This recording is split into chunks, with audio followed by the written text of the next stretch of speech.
صلی علی رسول الکریم اما بعد فاعوذ باللہ من الشیطان الرجیم بسم اللہ الرحمن الرحیم۔ قابل صد احترام جناب پیر صاحب، اسکالر حضرات، ڈاکٹر ہمایوں صاحب میرے چھوٹے بھائیوں کی طرح ہیں، ان کا حکم تھا اور میں سمجھتا ہوں حضرت مجدد پاک کے بر صغیر کے مسلمانوں پر جو احسانات ہیں، اور میں سمجھتا ہوں کہ مجھے جو جرت اور ہمت اللہ تعالیٰ نے عطا کی ہے وہ حضرت مجدد کا فیضان ہے۔ میں کوئی 10 روز تھے، مجھے کافی میری طبیعت ناساز تھی، میں عمرے سے واپس آیا تو آپ کو پتہ ہے وہاں پھر انفیکشن مختلف قسم کے، جہاز سے کوئی انفیکشن ہوئی اور اس سے مسلسل بخار اور میری طبیعت بہت ناساز تھی۔ لیکن میں نے آج پیر نعیم شاہ صاحب میرے ساتھ تھے، میں نے کہا میں نے ہر قیمت پہ وہاں پہ ضرور حاضر ہونا ہے اور اپنی حاضری لگوانی ہے۔ گزارش یہ ہے کہ آپ کو تاریخ سے آپ نے وہ مسلسل ساری باتیں سنی ہوتی۔ میں نے آ کے ثاقب کو دیکھا، بہت بڑا ہمارا ماشاءاللہ سرمایہ اسکالر ہے جس نے بے شمار کتابیں ہمارے مسلک کے حوالے سے بڑی اہم تاریخ مرتب کی ہے، اور بھی مجھے اسکالر نظر آ رہے ہیں، نوجوان ماشاءاللہ پڑھے لکھے یہاں پہ بیٹھے ہوئے ہیں۔ اکبر نے دین الہی شروع کیا اور آپ کو معلوم ہے وہ کس طرح کا دور تھا، بالکل اسی طرح کا دور پاکستان میں اس وقت چل رہا ہے۔ فرق صرف اتنا ہے کہ وہ ہاتھی کے پاؤں کے نیچے اہل حق کو دے دیتے تھے، اب کسی اور چیز کے نیچے دے دیتے ہیں، کوئی فرق نہیں ہے۔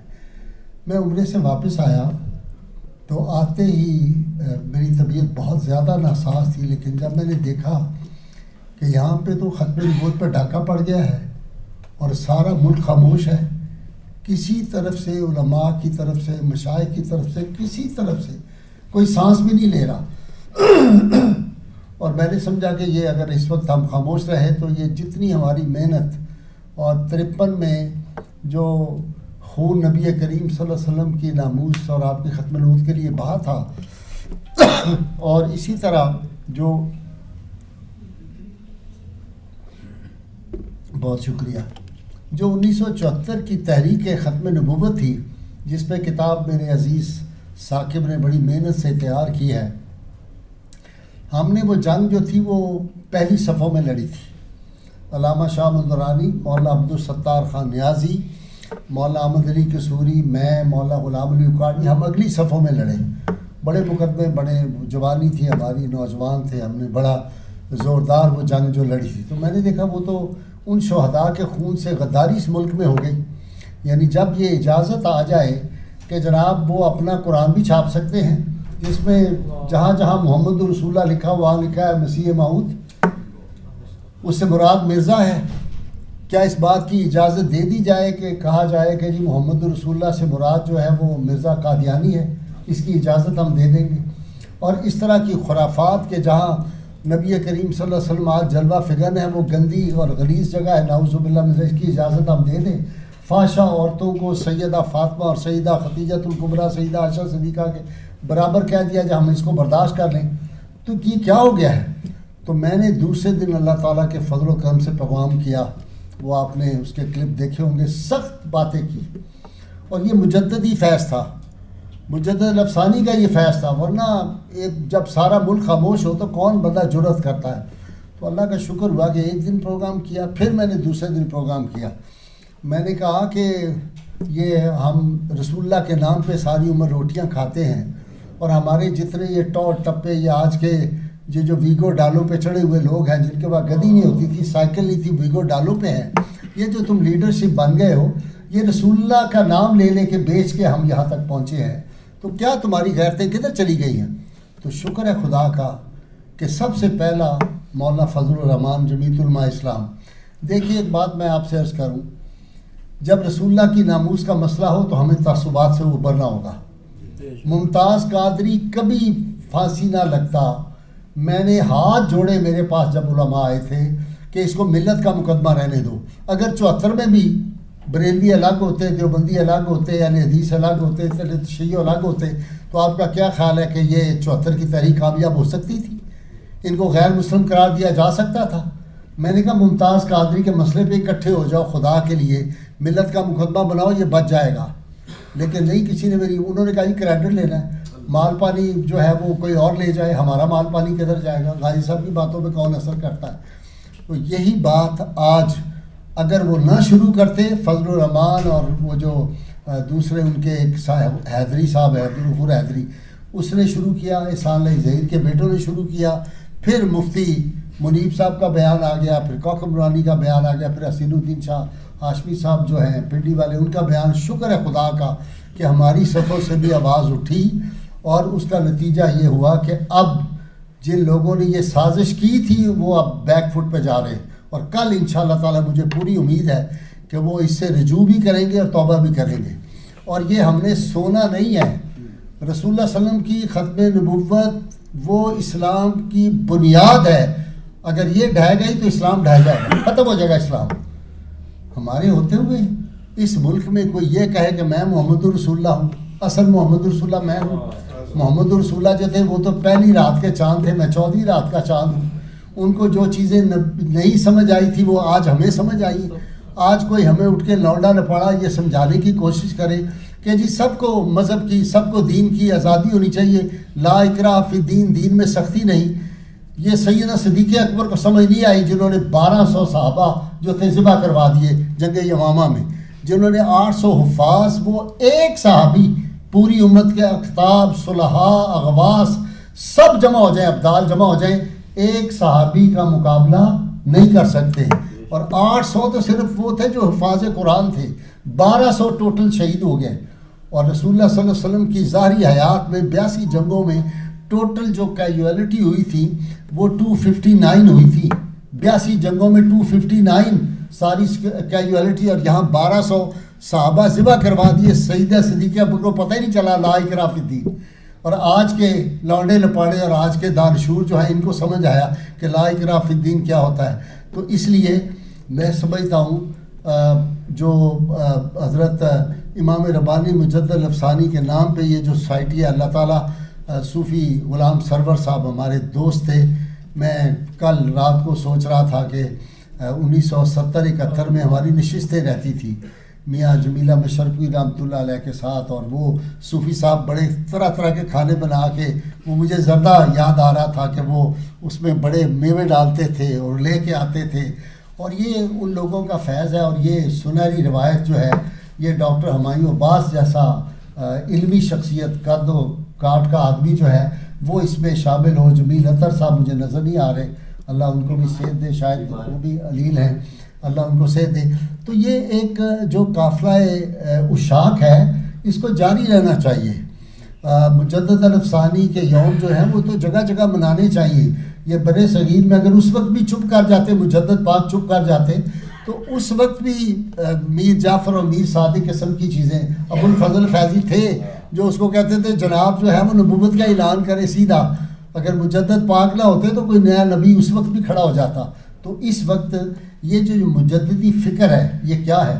انہوں نے فرمایا تھا، حضرت مجدد پاک نے فرمایا کہ یہ جو علماء دنیا ہوتے ہیں نا، یہ ایسے ہے جیسے متعدی مرض، یہ جہاں کسی کے پاس بیٹھیں گے یہ مرض پھیلتا جائے گا. تو ہمیں ان علماء کو جو جا کے سرکار دربارے جا کے حاضریاں دیتے ہیں، ان کی شان میں قصیدے پڑھتے ہیں، آپ دیکھ رہے ہوں گے ٹی وی پہ کس طرح کی قصیدہ خوانی ہو رہی ہے. تو لیکن اللہ نے ہمیں تو یہ توفیق دی کہ ہم نے ہر دور میں تقدیس رسالت کے لیے وقتی تیز ہواؤں سے بغاوت کی ہے، اور توڑ کر سلسلہ رسم سیاست کا فصول ایک فقط نام محمد سے محبت کی ہے. میں نے تو جب رسول اللہ صلی اللہ علیہ وسلم کی ناموس کا مسئلہ تھا اور آن جہانی دوزخ مکانی جو یہاں گورنر تھا ایک، وہ للکار رہا تھا، تو سب سے پہلے، یہ ریکارڈ کی درستی کے لیے بتا رہا ہوں، سب سے پہلے اس کا جواب میں نے دیا جب وہ ابھی زندہ تھا. جب اس کا جہنم رسید ہو گیا تو اس کے بعد خوف کی طاری تھا، کوئی ملک میں بول نہیں رہا تھا. میں نے سب سے پہلا لیکچر دیا، تمام مسالک کے علماء تھے، ڈاکٹر اسرار احمد کے کالج میں لوگ اکٹھے ہوئے ہزاروں کی تعداد میں. وہاں میں نے وہ لیکچر دیا، اس کو ثاقب کو پتہ ہوگا، وہ آج بھی انٹرنیٹ پہ موجود ہے. پہلا لیکچر، گستاخ رسول کی سزا موت کیوں. وہ 1 گھنٹے کا لیکچر تھا، قانونی اسلامی دینی اعتبار سے ثابت کیا کہ جو کچھ نے کیا ہے وہ ملت کا فرض اور قرض ادا کیا ممتاز قادری نے، اس نے بالکل ٹھیک کیا ہے۔ اور ممتاز قادری مر نہیں جاتے، ہماری مائیں وہ پیدا کرتی رہیں گی جب تک مسلمہ کذاب اور مسلمہ پنجاب آتے رہیں گے، اس وقت تک پیر میر علی شاہ کے جو فکری فرزند ہیں وہ بھی جاگتے رہیں گے۔ اس مجدد الافسانی کے غلام جو ہیں وہ اس ملک میں جاگتے رہیں گے، اور انشاءاللہ تعالی ہم نے وہ راستہ روک دیا ہے۔ آپ دیکھیں گے، اب وہی بندہ جو کہتا تھا حافظ کا لفظ جو ہے یہ میرے سامنے کوئی نہ لے، حافظ قرآن کو نمبر کیوں دیے جائیں گی؟ 20 نمبر اس کے ختم کر دیے، وہ جی کل کو جو ہے پھر انجیل کے بھی نمبر دیں، تورات کے بھی نمبر دیں، پھر گیتا کے بھی نمبر دیں۔ میں نے کہا دیں، ان کا جو ملک ہے، Islam shall be the state religion, یہ ریاست جو ہے اس کا مذہب اسلام ہے، اس کا دین اسلام ہے، ریاست کا مذہب اسلام ہے، یہاں قرآن کے نمبر دیے جائیں گے۔ انجیل کے نمبر وہ لیتے ہیں نا حلف نامہ، تو جہاں لیتے ہیں وہ جا کے نمبر دیں، ہمیں کوئی اعتراض نہیں۔ جی حافظ کا لفظ میں نہیں سن سکتا۔ اب وہی بندہ جو کہتا تھا کہ جی آئین پہلے اسلام آباد میں، آپ نے دیکھا ہوگا انٹرنیٹ پہ، آئین پہلے ہے اسلام آباد میں ہے، چونکہ آئین جو ہے وہ اقلیتوں کو حقوق دیتا ہے، اسلام حقوق نہیں دیتا۔ میں نے کہا یہ بات کوئی جاہل نہیں ابو جہل کہہ سکتا ہے۔ اسلام نے جو حقوق دیے ہیں 14 صدیاں پہلے سیدہ آمنہ کے لال صلی اللہ علیہ وسلم نے دنیا کے کسی آئین، دنیا کی کسی تہذیب، دنیا کی کسی تمدن، دنیا کے کسی قانون نے دیے جو حقوق آپ صلی اللہ علیہ وسلم دیے ہیں۔ تم انسانوں کی بات کرتے ہو، اقلیتوں کی بات کرتے ہو۔ بولا کتا جو ہے اس کے بارے میں حکم ہوا کہ اس کا بھی تم نے مسئلہ نہیں کر سکتے، ایک اس کو آپ مار سکتے ہیں جو ضرب ہے اور اس کو مار سکتے ہیں، آپ اس کا نہیں کر سکتے مسئلہ۔ تو کیا بات کرتے ہو تم؟ جو اسلام نے حقوق دے دی ہیں، غلاموں کو کہاں سے اٹھایا، عورتوں کو کہاں سے اٹھایا، جو زیر دست تھے ان کو کہاں سے اٹھایا۔ بلال حبشی کو جو مقام سیدہ آمنہ کے لال نے دیا، دنیا کی کوئی تہذیب دے سکتی ہے؟ Chief secretary, principal secretary, governor, وزیر خزانہ، سارے اختیارات جو تھے رسول اللہ صلی اللہ علیہ وسلم کے، وہ اختیار بلال حبشی کو دیے ہوئے تھے کہ تم استعمال کر سکتے ہو۔ یہ جو مقام رسول اللہ صلی اللہ علیہ وسلم نے زید بن حارثہ کو دیا، یہ کوئی دنیا کا نظام دے سکتا ہے؟ اچھا میں نہیں یہ کہہ رہا، جو اسلام کے بدترین دشمن ان کو یہ پڑھ لیں۔ مصیبت یہ ہے کہ اس ملک میں پڑھنے کا رواج ہی ختم ہو گیا، ہر طبقے میں ختم ہو گیا۔ ہمارے ہاں اپنے علماء کے طبقوں میں بھی وہ علم کا شوق نہیں رہا۔ یہ تو اس طرح کے چند یہ نوجوان جو مجھے نظر آ رہے ہیں، یہ کوئی محنت کرتے ہیں، ہمایوں لگا ہوا ہے، کوئی اور نوجوان لگے ہوئے ہیں، خدا کے لیے کتابیں پڑھیں، ان کا جواب دیں۔ اب یاد آ گیا، آپ کہتے ہیں حضور پاک نے معراج کی رات سارے انبیاء کو جو تھا وہ نماز پڑھائی تھی، امام الانبیاء ہیں۔ میں نے کہا یہی تو ہمارا کیس ہے، نبی صرف وہی ہو سکتا ہے جس نے رسول اللہ کے پیچھے بیت المقدس میں نماز پڑھی ہے۔ جس نے نماز بھی پڑھی وہ نبی نہیں ہو سکتا، سمجھ گئے آپ؟ جس نے نماز پڑھی ہے معراج کی رات، اس رات بس وہی نبی ہیں۔ اس کے بعد جو آئے گا 2 نمبر آئے گا، ڈاکو آئے گا، چور آئے گا، حرامی ہوگا، وہ بے اصل ہوگا، اور وہ آدمی اس کی جو تعلیم ہے اس کی ہم اجازت دیں۔ جی برابری ہونی چاہیے، سب کو برابری ہے تو پھر اس بات کے لیے تیار ہو کہ وہ کہتا تھا کہ جو مجھے نبی نہیں مانتا وہ سونیوں کی اولاد ہے، وہ کنجریوں کی اولاد ہے۔ جس نے نبیوں کو کہا، جناب عیسیٰ علیہ السلام، عیسائی دنیا کو ہم بتا نہیں سکے، بتانا چاہیے ہمیں کہ جناب عیسیٰ علیہ السلام کو اس نے کہا اس کی نانی دادیاں ساری زانیہ عورتیں تھیں، گندی عورتیں تھیں۔ ایک نبی کے بارے میں یہ بکواس جس نے کی ہوئی ہے، اس کی تعلیمات، جی اجازت ہونی چاہیے، سب کو برابری ہونی چاہیے۔ ہم برابری، میں نے کہا جب تک ہم زندہ ہیں اس سرزمین کے اوپر، ہم نے غیرت مند ماؤں، پاک باز ماؤں کا دودھ پیا ہے، ہم نے غیرت مند باپوں کا خون ہماری رگوں میں ہے۔ ہماری ماں کوئی امپورٹڈ نہیں تھی کہ باہر سے ہم نے منگوائی ہو، ہماری مائیں یہاں تھیں جنہوں نے تہجد پڑھ کے اور نعت رسول کی اور درود مصطفیٰ کی لوریاں ہمیں دی ہوئی ہیں۔ اس لیے ہم کیسے برداشت کر سکتے ہیں کہ اس ملک میں کوئی ختم نبوت پہ حملہ کر جائے؟ تو آج جاگنے کا وقت ہے۔ مجدد الافسانی کا میں صرف اس لیے حاضر ہوا کہ یہ بات آپ کے گوش گزار کروں کہ دین اسلام پہ بڑے شدید حملے ہو رہے ہیں، اور ایسے مناسب پہ لوگوں کو بٹھایا جا رہا ہے جو دین کا نام سننا گوارا نہیں کرتے، جن کو دین سے ازلی ابدی بیر ہے۔ تو یہ اگر ہم اپنی قوت مجتمع کریں گے، اس وقت اتحاد پیدا کریں۔ میں نے رات ایک بہت بڑے پیر صاحب کو فون پہ بات ہو رہی تھی، تو میں نے کہا کہ انہوں نے کہا آپ نے میری تقریر سنی ہے؟ میں نے کہا میں نے سنی ہے، لیکن اللہ کے واسطے یہ جو آپ نے آخری پیراگراف فرمایا نا تقریر کا کہ فلانے کے مسلک کے بارے میں فلانے کے، یہ اختلافی باتیں اس وقت نہ کریں، اس وقت اکٹھے ہو جائیں جیسے 74 میں اکٹھے ہوئے تھے. اس وقت اختلافی یہی تو وہ چاہتا ہے. آپ نے سے بعض حضرات نے پڑھا ہوگا، نہیں پڑھا تو ضرور پڑھیں. لارنس آف عربیہ جو تھا اس کی آپ زندگی پڑھیں، ہمفرے کی زندگی کو آپ پڑھیں، آپ ایچ جی ویلز کو پڑھیں.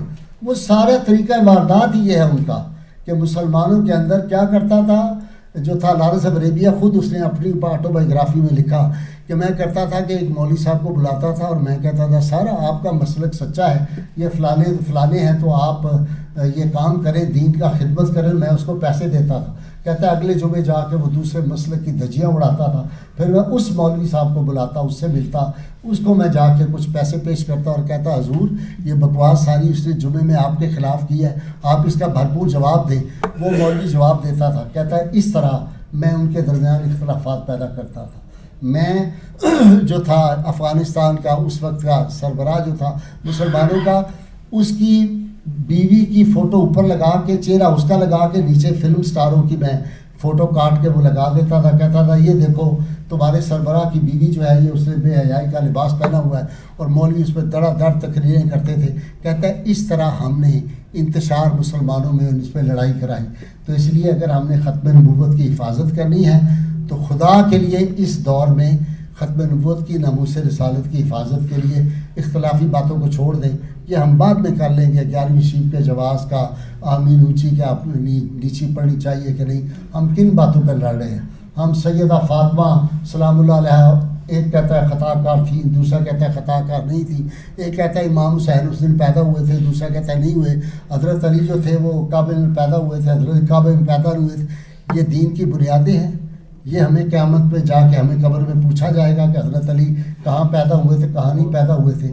آپ ان باتوں کو سمجھیں. اور ایسی غلیظ زبان، میں تمام علماء موجود تھے ملک کے ایک بہت بڑی کانفرنس میں نے کہا تھا جو بازار حسن کے کنجر زبان استعمال نہیں کرتے وہ محراب و منبر پہ ایک دوسرے کے خلاف، آپ دیکھ لیں میڈیا بھرا پڑا ہے. شرم آتی ہے وہ باتیں سن کے ایک دوسرے کے خلاف، جو گندی باتیں، غلیظ باتیں، جو گالیاں دیتے ہیں. تو اس سے بچنا چاہیے. آپ اپنے حلقوں میں، یہ آج جو آپ حضرات آئے ہیں، آپ بڑے نمائندہ لوگ ہیں، اپنے حلقوں میں جائیں اور لوگوں سے کہیں رسول اللہ کی ختم نبوت اور ناموس رسالت، سارا ویسٹ کا ایجنڈا اس وقت ٹوٹل جو ہے وہ سارا ایجنڈا ہے. آپ دیکھیں نا کہ مشرف کے دور میں ایک وزیر جو تھا، اس نے کہا کہ آپ مجھے وزیر بنائیں تو یہاں میں ریل پیل کر دوں گا، یہاں دودھ کی نہریں بڑھا دوں گا. جب اس کو بنا دیا تو انہوں نے کہا جناب وہ دودھ کی نہریں کدھر ہیں؟ اس نے کہا صرف ایک کام کر دیں، آپ دودھ کی نہریں بہیں گی یہاں، ہر مزدور کے پاس بھی گاڑی. انہوں نے کہا کیا؟ اس نے کہا 295 ختم کر دیں، اور یہ جو آپ نے قادیانیوں کو غیر مسلم قرار دیا ہے یہ آپ شرک ختم کر دیں. دیکھیں آپ کو ڈالروں کی کس طرح اچھا لاتی ہے. یہاں جو حکمران آیا، جو حکمران، سب حکمران، سب یہ غیروں کے دریوزہ گر، ان کے مفادات، ان کا دین اسلام سے کوئی تعلق نہیں.